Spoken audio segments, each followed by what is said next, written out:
नमस्कार, आप देख रहे हैं न्यूज 24। आपके साथ मैं हूं प्रत्युष खरे। हरियाणा बीजेपी प्रदेश अध्यक्ष सुभाष बराला के बेटे पर लगे छेड़छाड़ के आरोपों पर मुख्यमंत्री मनोहर लाल खट्टर ने सुभाष बराला का बचाव किया है। मुख्यमंत्री खट्टर ने कहा है कि इस मामले से बीजेपी के प्रदेश अध्यक्ष का कुछ भी लेना देना नहीं।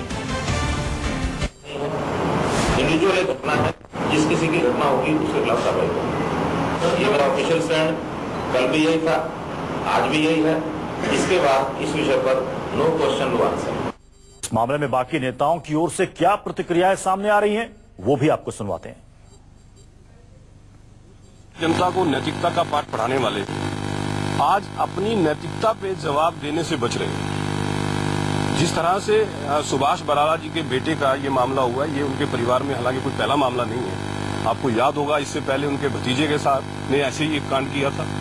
अब उनके बेटे के द्वारा जिस तरह से एक लड़की के साथ इस तरह की हरकत की गई। मुख्यमंत्री महोदय अपनी प्रेस कॉन्फ्रेंस में पत्रकार मित्रों का जवाब देने से बचते हैं। मुख्यमंत्री महोदय ये कहते हैं कि इससे बराला साहब को कोई लेना नहीं। मुझे हैरानी होती है कि बराला साहब का बेटा इस तरह की नैतिक पतन की हरकत करता है और प्रदेश के मुख्यमंत्री बजाय ये कहने के कि बराला साहब को हम पद से हटा रहे हैं, बजाय ये कहने के कि पार्टी इस पे माफी मांगती है, वो ये कहते हैं कि बराला साहब का इससे कोई लेना देना नहीं है। इससे स्पष्ट नजर आता है कि भारतीय जनता पार्टी के नैतिकता पे हाथी के दांत खाने की ओर, दिखाने की ओर इस तरह की सोच है कि जब मामला किसी और का हो तब ये भारतीय जनता पार्टी के लोग बजाय कोर्ट की बात मानने के अपना एक मीडिया ट्रायल शुरू कर देते हैं, अलग अलग तरह के बयान देते हैं। और जब इनके अपने पार्टी के नेता के लड़के के द्वारा इस तरह की हरकत होती है तो ये कहते हैं कि हमें कानून पे विश्वास है, कोर्ट निर्णय करेगी।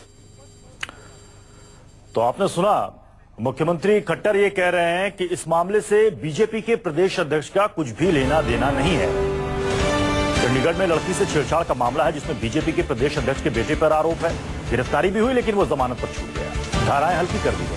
प्रदेश अध्यक्ष के बचाव में अब उतर गए हैं सीएम मनोहर लाल खट्टर। विशाल एंग्रीश हमारे संवाददाता इस वक्त जुड़ चुके हैं। विशाल, मुख्यमंत्री ने कहा कि बीजेपी के प्रदेश अध्यक्ष का इस मामले से कोई लेना देना नहीं है। ये बात भी चलिए ठीक है, समझ में आती है, लेकिन क्या उनके पास इसका जवाब है कि पुलिस ने धाराएं क्यों हल्की की, क्यों इतनी आसानी से उसे जमानत मिल गई? बिल्कुल ही। अभी तक किसी भी भाजपा के बड़े नेता ने ये कहने का कष्ट नहीं किया कि क्यों जो धाराएं थी हटा ली गई हैं।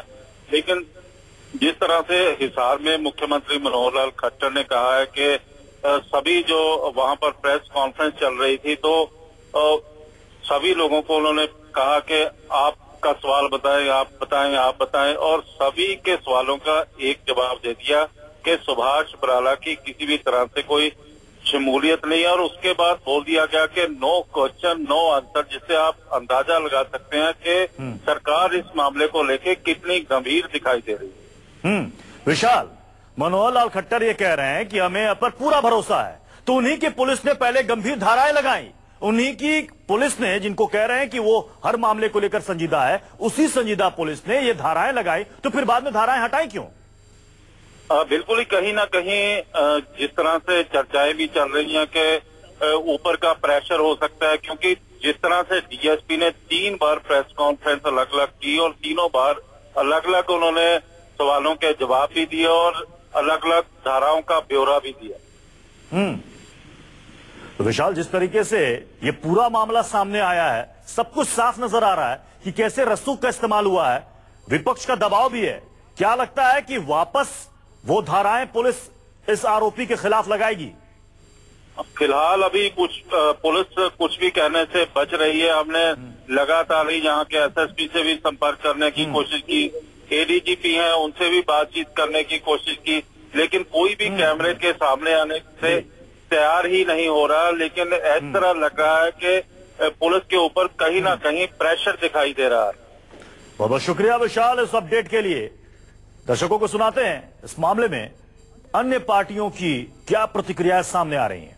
कि इससे ज्यादा शर्मनाक बात नहीं हो सकती, जहां पर हरियाणा के मुख्यमंत्री और जो अपने मोदी जी हैं वो बेटियों को बचाने की बात करते हैं और बेटियों को पढ़ाने की बात करते हैं, वहीं इनके अपने खुद के बेटे बच्चियों को सताने और उनको रुलाने का काम कर रहे हैं। और उससे बड़ी शर्म की बात यह है कि जब मुख्यमंत्री से इस बारे में बयान लिया जाता है तो वो वक्ती विशेष का पल्ला झाड़कर इसके ऊपर चुप्पी साध लेते हैं और सुभाष बराला जी कहते हैं कि कानून अपना साथ देगा। ऐसी ही एक घटना 8 मई को भी हुई थी, तब भी इनके परिवार के एक सदस्य के खिलाफ FIR दर्ज हुई थी और उस मामले को वहीं से वहीं दबा दिया गया। और आज ये भी अगर IAS ऑफिसर की बेटी ना होती तो मामला कब का रफा दफा कर दिया होता। तो मेरा ये मानना है कि बेल किस लिए मिली है ऐसे गुंडों को कि बाहर निकल के वो फिर से ऐसी लड़कियों को छेड़े और सताएं।